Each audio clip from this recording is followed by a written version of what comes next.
नमस्कार, स्वागत बा आप सभी दर्शक लोगन के। त खबर बा Bhojpuri rock star singer Ritesh Pandey ji के एगो नया गाना के बारे में, जोना के बहुत ही शानदार और बहुत ही डिजिटल पोस्टर रिलीज हो चुकल बा। जी हाँ, गाना के नाम बा गाली सी लगती है। जी हाँ, गाली सी लगती है गाना के नाम बा, जोना के पोस्टर आप लोग सामने स्क्रीन पर देख सकतानी।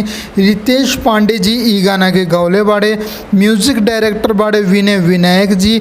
ई गाना के आलम दिलशाद जी लिखले बाड़े और ई गाना आप लोगन के सुने के मिली नव भोजपुरी यूट्यूब चैनल पर। जी हाँ, गाना के जो रिलीज तारीख फाइनल कल गई बा उ बा 17 जून 2021, यानी कि 2-4 दिन के बाद बा आप लोगन के बीच में गाना आ जाई।